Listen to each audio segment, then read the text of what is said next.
Hi, Mystery Recapped here. Today, I am going to explain an American comedy film called Blank Check. Spoilers ahead, watch out, and take care.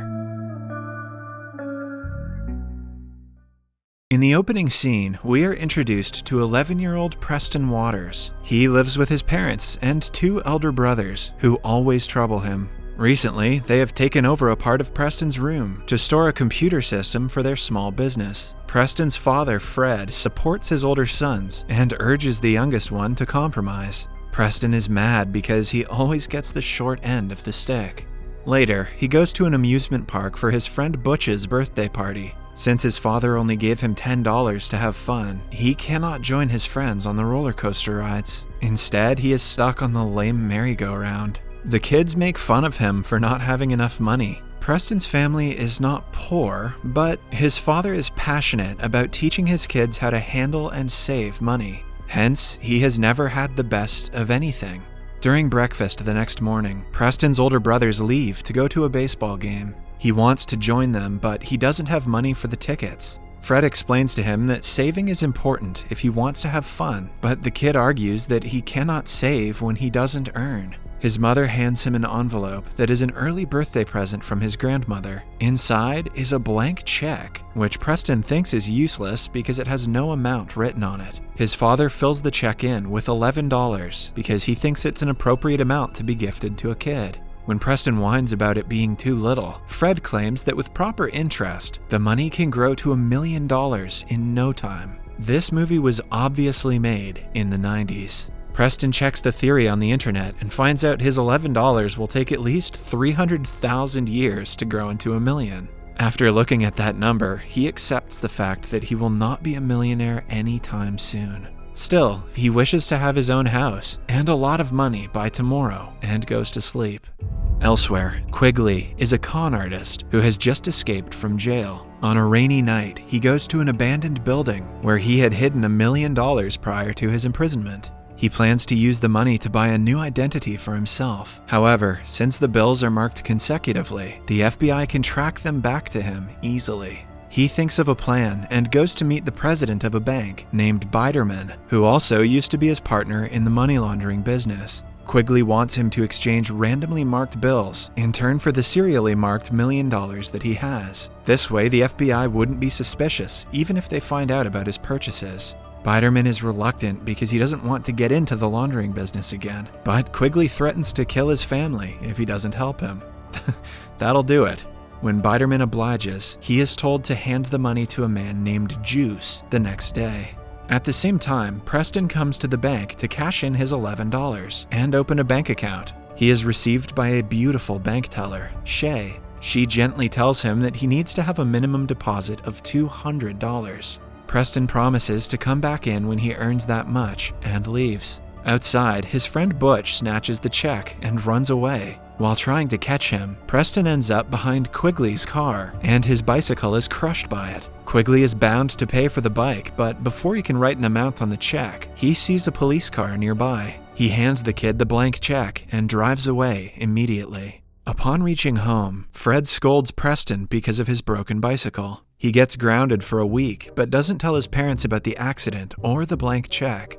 At night, he amounts the check to $1 million and writes a random name on it. The very next day, he goes to the bank to cash it. However, the bank teller thinks that he is joking and brings him to President Biderman. Since the check has Quigley's signature on it, Biderman thinks that the kid is Juice, the middleman between him and Quigley. Preston thinks the idea is stupid and is about to walk away, but Biderman stops him. To the kid's surprise, he brings out bundles of money from the safe and fills his bag with them. While running away with the money, Preston bumps into the real Juice, but the man thinks he's just a random kid and lets him get away. He meets Biderman and introduces himself as Quigley's henchman. Biderman quickly realizes his blunder and runs outside to look for Preston, but by then, he is long gone. Since the money is illegal, they cannot ask the police for help.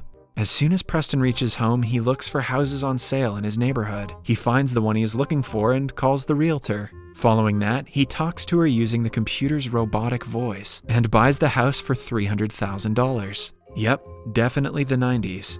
When asked about his name, Preston looks at the computer and says Macintosh. He is overjoyed to have finally gotten everything that he wants in life. When Quigley finds out that his money is missing, he fumes in anger. At first, he insists that it was Biderman's fault, but then he remembers the blank check he gave to the kid with the broken bicycle. The three of them decide to visit the general places where kids go to find the one who stole their money. In the meantime, Preston buys a limo for himself and asks the driver to pick him up from his house. He sneaks out through the window and meets the driver, Henry. Initially, Henry believes the kid is trying to play a prank on him, but upon being handed the money, he apologizes and sits him in the vehicle. Preston says that the car belongs to Macintosh, a millionaire businessman. He claims to be an employee who works for Macintosh so that no one will doubt his story. Henry doesn't question him and takes him to every mall in town at his request. They buy clothes, TVs, toys, video games, and many more things to fill his new house.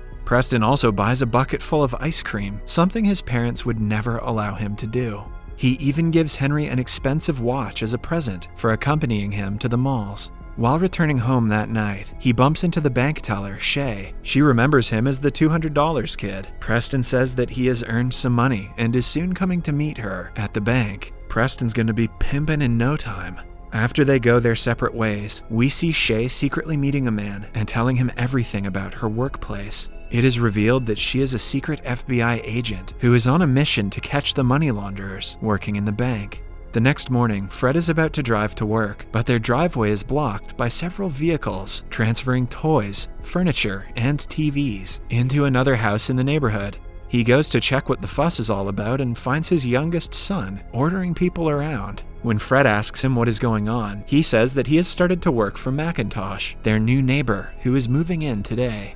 Fred doesn't want his son to work for a stranger, but Preston convinces him that Macintosh is a good man. He even orders the workers to clear the path for his father's car. Fred is stunned to see the kind of authority Preston has over them. When the house is finally done, it has a racetrack, several balloon houses, a built-in video game system, Preston's personal office, and a swimming pool with a slide that connects to the office. Meanwhile, Quigley, Biderman, and Juice go around amusement parks looking for the kid. Their only clue is a blurry picture taken by the surveillance camera in the bank. The word about a wealthy man moving into the neighborhood goes around, and even Shay hears about Macintosh. Because of his unconditional wealth and the way he spends it, she suspects him to be part of a criminal organization. One day, she goes to meet him in the house and finds Preston instead. When asked about Macintosh, Preston says he is in a meeting and is on a tight schedule for the next month or so. Shay is about to leave when Preston asks her out on a professional date. She hesitates initially, but agrees to go when he lies about being Macintosh's financial manager.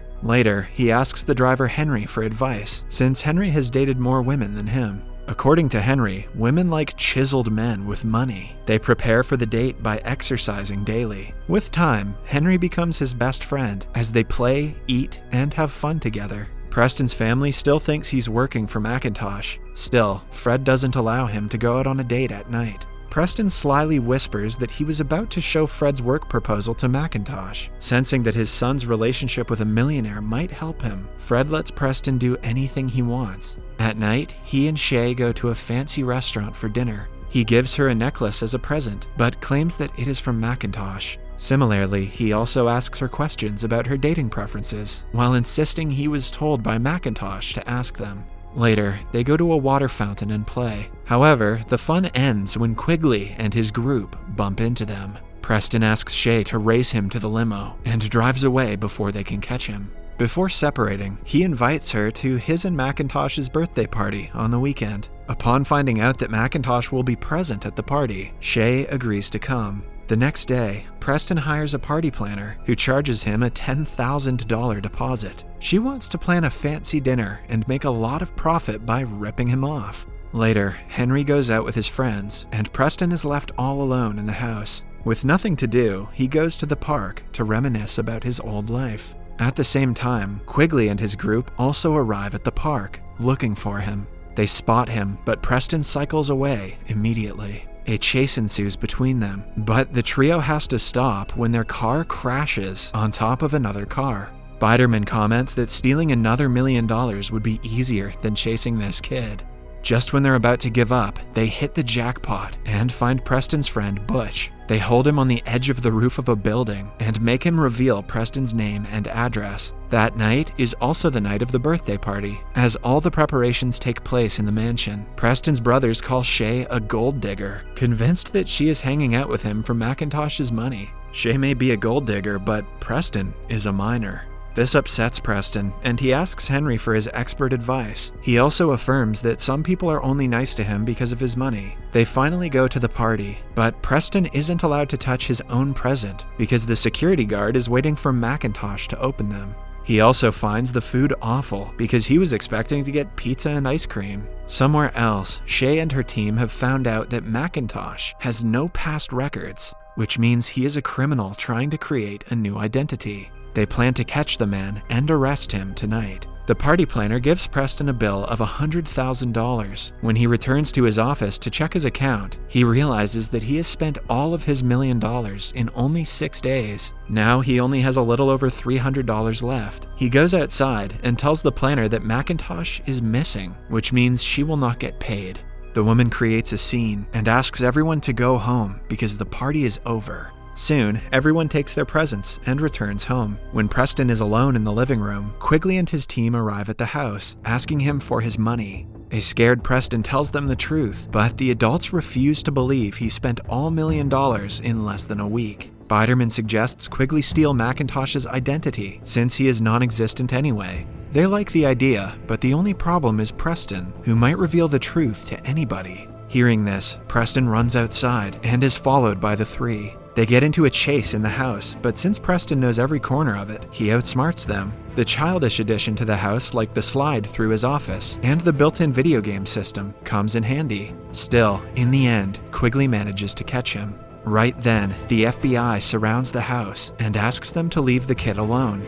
They arrest all three of them for fraud, money laundering, and theft. Quigley is assumed to be McIntosh, hence, Preston is let free without interrogation. The kid finds out Shay is an FBI agent and is sad that she cannot be his girlfriend. Shay kisses him and asks him to meet her in 10 years. Grooming kids was cool in the 90s. On walking outside, Preston meets Henry, who had gone to get ice cream. Since they cannot work together again, they wish each other farewell. In the last scene, Preston walks home with his father to see that his family has made a surprise birthday cake for him. When asked to make a wish, he realizes that he already has everything he wants in life: his family. Subscribe for more videos like this, turn on notifications, and leave a like to help the channel out. Thank you for watching.